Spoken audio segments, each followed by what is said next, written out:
Bien, alors, oui, une opportunité, c'est certain. Mais avant d'être un homme d'affaires, je suis aussi un homme politique qui est passé par le public, etc. Permettez-moi de faire une petite rétrospective parce qu'on est à Marrakech. Et à Marrakech, il y a 3 ans, s'est tenue la 22e session de la COP. Durant cette phase, le monde était plus concentré sur l'accord historique de Paris et toute la dynamique et l'optimisme qu'il avait entraîné, et était plus préoccupé par les questions de sécurité, terrorisme. Mais durant la COP ont eu lieu les élections américaines, et M. Trump est arrivé, et la première annonce a été celle de dire « je me retire de l'accord de Paris ». Un fait annonciateur d'une désolidarisation d'un consensus dans lequel le monde avançait avec beaucoup d'espoir. Et en 3 ans, c'est impressionnant ce que l'effet Trump, ou l'effet du leader qui dirige la première puissance au monde, peut avoir sur le désordre mondial, tel qu'on l'appelle aujourd'hui, ou les équilibres ou déséquilibres du monde tels que nous sommes en train de les observer aujourd'hui. Puisqu'on parle de la Chine, je dirais, je suis personnellement heureux qu'il y ait une force qui contrebalance tout cela et qui aide à remettre un peu d'ordre. Nous sommes dans une guerre de position parce qu'il s'agit de 2 puissances qui se testent aujourd'hui et qui vont devoir se mettre d'accord demain. Le retour à l'équilibre mondial passera nécessairement par la capacité de ces 2 géants qui vont, et il faut que les États-Unis s'habituent à cela, et que le monde occidental accepte le fait, aujourd'hui, qu'il y a une autre puissance qui représente un autre monde, avec laquelle il va falloir nécessairement composer. Et quand je dis composer, c'est de nouvelles règles qui vont régir le monde de demain. Tout le monde parle de décalage entre le monde tel qu'on l'avait conçu après la Seconde Guerre mondiale et tel qu'il est en train de fonctionner aujourd'hui. On a cherché à faire avancer le G20 comme solution, mais j'aime bien ce que dit Jacques Attali, il appelle ça le G20. VAIN. Et ceci montre que nous sommes dans une période où il y a beaucoup de questions qui se posent. Et puis on vient sur les taux d'intérêt, comment relancer l'économie, les perspectives de récession, les risques de récession, tout cela est l'effet de ce Big Bang qui est en train de se produire dans le monde et dans lequel nous devons intégrer effectivement tous les risques et toutes les conséquences. Juste pour dire à nos amis occidentaux, quelle est la perception de la Chine par les Africains? Pour les Africains, la Chine, c'est 2 choses. La première, c'est qu'elle a permis aux dirigeants africains de regagner une part de souveraineté dans les décisions de politique d'investissement et de développement.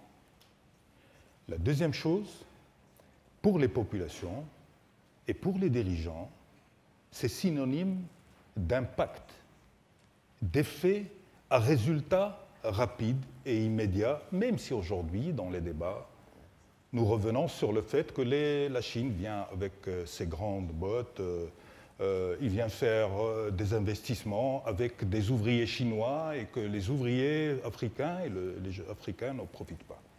Ça, c'est un autre débat et c'est un autre sujet sur lequel, naturellement, il va falloir revenir. Qui aurait dit que la plus grande puissance économique européenne connaîtrait la situation qu'elle est en train de connaître aujourd'hui du fait de la récession?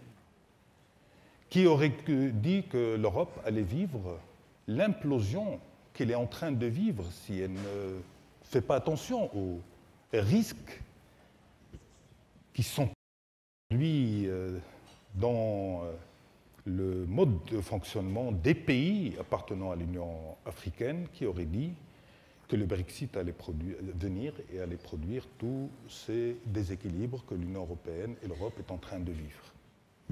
Alors pour nous, Maghrébins, Africains, l'Europe c'est notre premier partenaire. L'Afrique est proche naturellement de l'Europe, en tout cas l'Afrique subsaharienne, avec toutes les difficultés qu'il y a et les impacts qu'il y a. Nous observons un partenaire qui manque aujourd'hui totalement de cohérence et qui manque de vision de ses partenariats stratégiques, de ce qu'il veut faire et de ce qu'il veut construire. Alors, disons les choses pour qu'on puisse véritablement avancer dans leur solution. J'ai beaucoup apprécié la manière avec laquelle vous avez posé le débat ce matin à l'ouverture, et vous avez raison de vous poser la question sur ce que deviendra l'Europe. Quelle est la responsabilité de l'Europe aujourd'hui et de l'Union européenne face à ce Big Bang qui est en train de se faire? Mon sentiment, c'est que l'Europe se positionne aujourd'hui comme une puissance moyenne qui accepte de voir deux géants se battre et qui va suivre le mouvement naturellement dans le camp qui l'intéresse. Ceci a un impact sur nous. Ceci a un impact sur nous qui sommes proches parce que nous sommes méditerranéens, nous sommes à côté.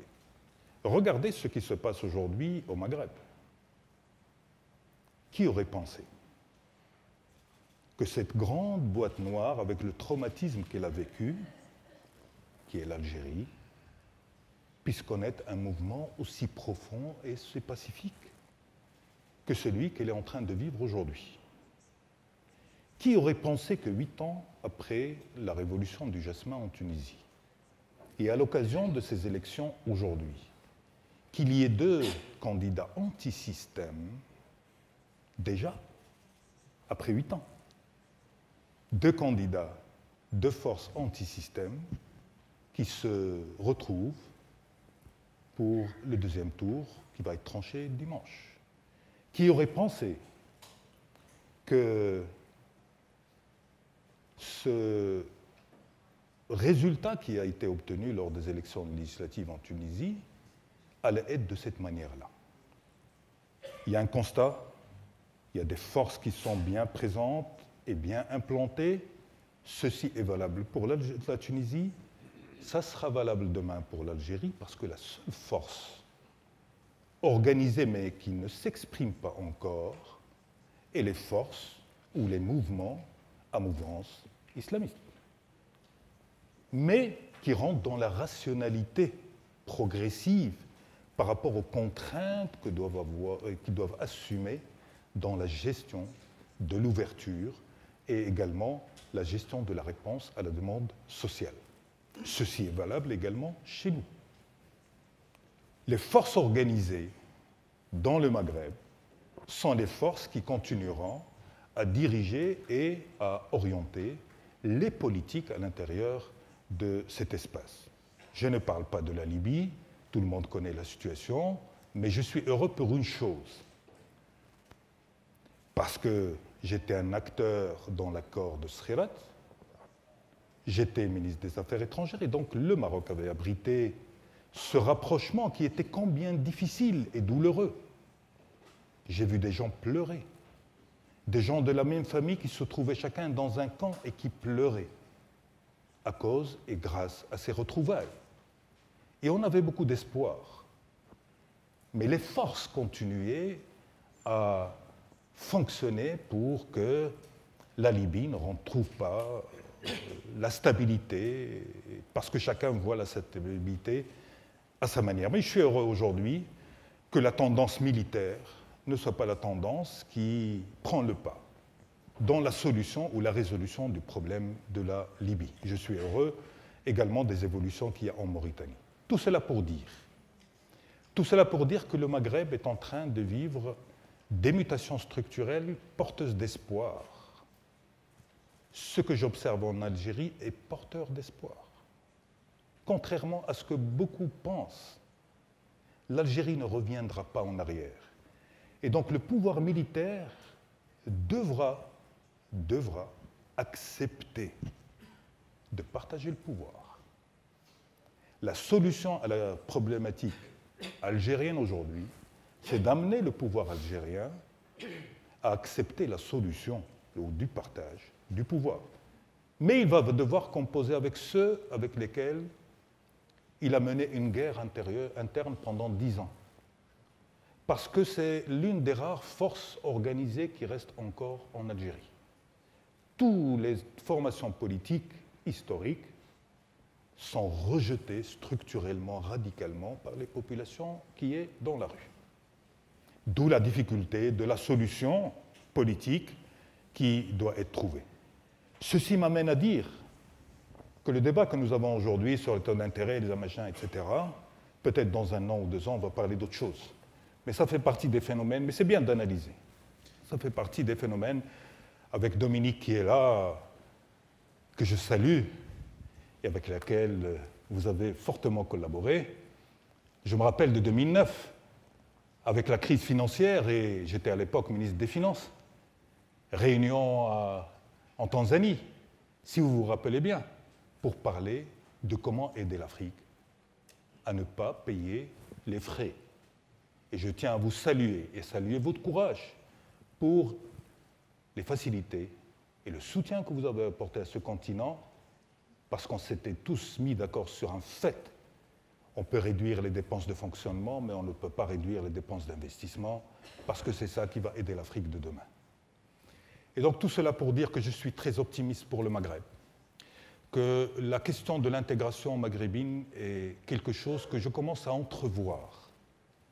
C'est le seul espace de résistance à l'intégration. Mais cette résistance est en train de se craqueler progressivement. Et le Maghreb aujourd'hui a une responsabilité fondamentale. Vous devez l'aider, vous, Européens et monde occidental. Vous devez aider dans ce processus parce qu'un Maghreb reconstitué, c'est une force qui va prévenir et aider à la résolution des problèmes dans le Sahel. Parce qu'elles viennent avec acuité et force. Il ne faut pas se faire d'illusions. La force de la croissance démographique et des problèmes africains retomberont sur l'Europe. Alors, vous avez le choix entre aller vers des politiques beaucoup plus volontaristes, agressifs, avec nous, et nous savons faire. Faites confiance à l'Afrique. Elle est capable. Et nous reviendrons sur l'Afrique tout à l'heure, mais juste pour dire, je suis très optimiste sur la construction maghrébine. Je commence à entrevoir les solutions au Maroc. Nous travaillerons pour ça et nous militerons pour ça. Maintenant, sur votre question pour terminer, bienvenue à tous les investissements. Le Maroc est outillé pour le développement de l'investissement dans les énergies renouvelables. Merci beaucoup.